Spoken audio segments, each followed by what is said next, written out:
Реалност. Сива действителност, която ни поглъща. Замисляли ли сте се колко неща от ежедневието ни правим осъзнато? Дали не забравяме защо и заради кого съществуваме? Дали не се разсейваме, защото се лутаме? А дали лутането ни не ни пречи да виждаме и чуваме? На кого трябва да се разсърдим и кого трябва да обвиним?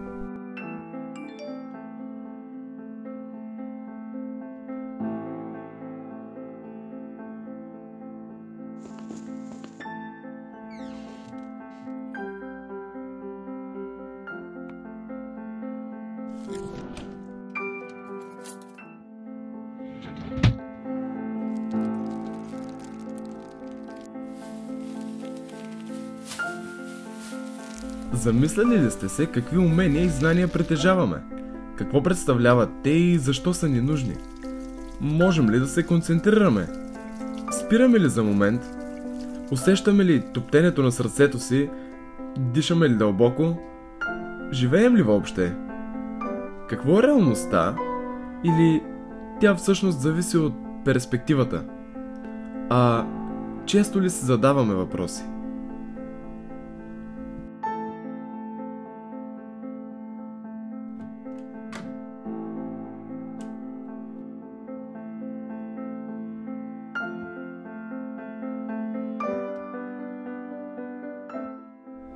Какво е знание? За какво се използва? Как се използва? Достатъчно ли имаме? А правилно ли го прилагаме? С какви въпроси не се сблъскваме всеки ден? Колко време отнема на човек да стигне от вкъщи до центъра, а до парка? Какво ще използвам, за да достигна от точка А до точка Б? Какво е бърза мода? Тя полезна ли е за околната среда и за нас? Защо е лесно достъпна и с какво вреди? Какво се случва с смесения отпадък? А къде е крайната му точка? Къде е крайната точка на всяко едно наше действие?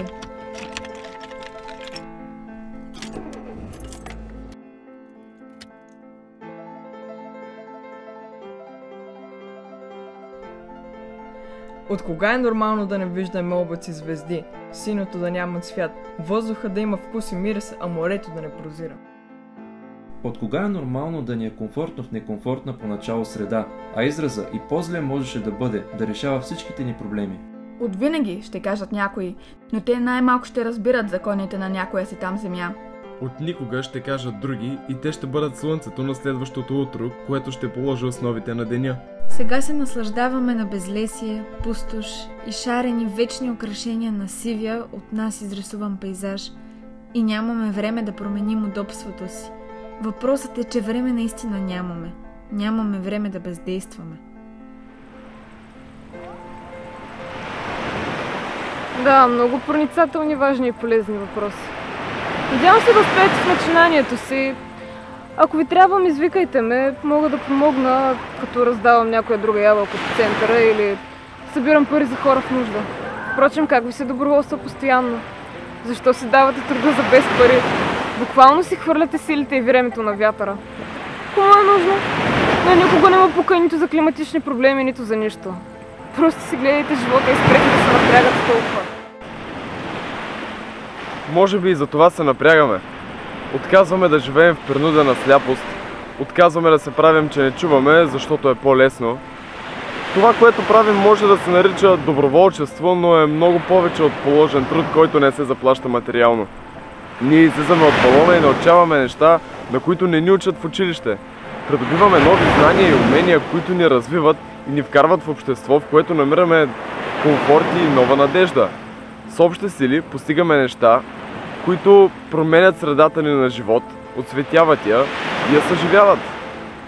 Правим го, защото ни пука, защото сме запалени, защото никога няма да зависим само от себе си.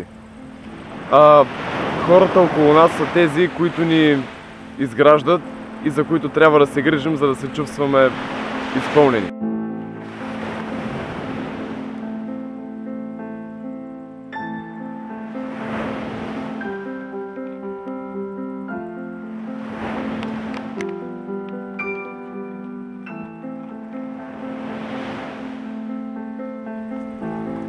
Откакто се помня, светът сякаш е грозен, Разбирате ли? Грозотата просто се е впила в нашето ежедневие и също толкова просто не иска да се тръгне. Не ми вярвате? Излезте навън и се огледайте. Ама хубаво се огледайте. Какво виждате? Виждам автомобили, много автомобили. Усещам прах по тялото си, виждам пластмаса, ама много пластмаса. Навсякъде. Обличам я, настъпвам я, нося я върху тялото си. Виждам хора, които живеят в този свят, без да се интересуват от утре. Виждам страх. Страх от промяна, страх от новото, страх от първата стъпка. Или не. Просто ленивост. Реално не ни трябва много за да живеем спокойно. Първото правило на живота е да не се притесняваш за нищо, а второто да не се обясняваш на никого. Ако ги спазваш, ще оцелееш за дълго. Може и някой друг щастлив миг да преживееш. Днешно време всичко се е превърнало в революция и на мен ми писна. Климатичните промени и революциите са тренд, в който аз няма да участвам.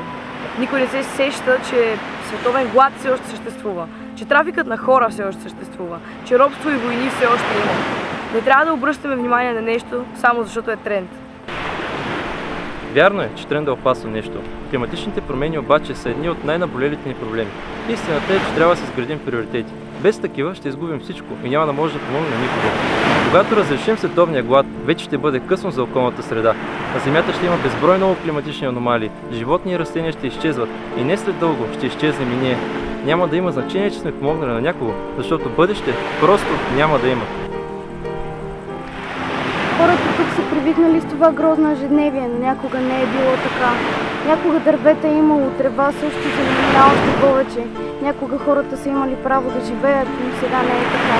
Да, не би трябвало, но вече е късно и ние сме длъжни.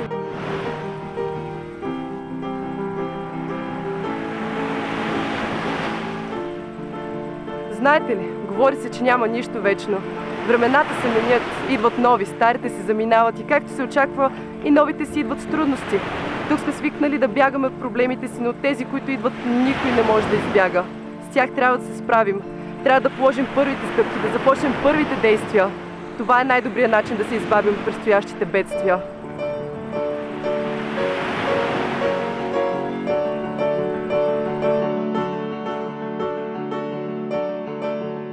И ето как започва всичко.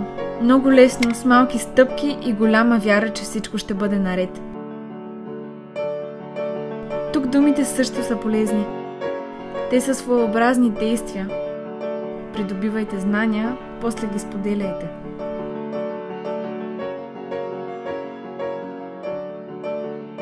Открийте се съмишленици, за да бъдете подкрепени и подкрепяйте. Познавайте правата си, използвайте ги правилно.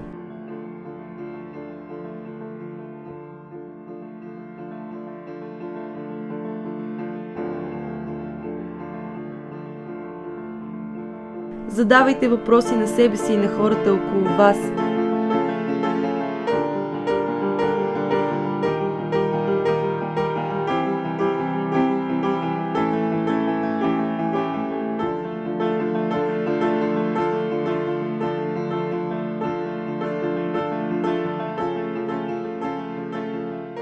Действайте, но продуктивно.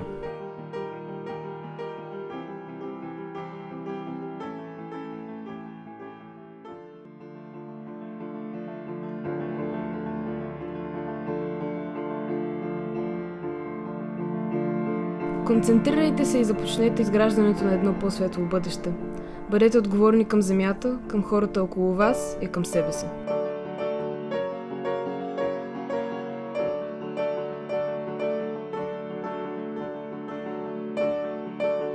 Направете първите стъпки.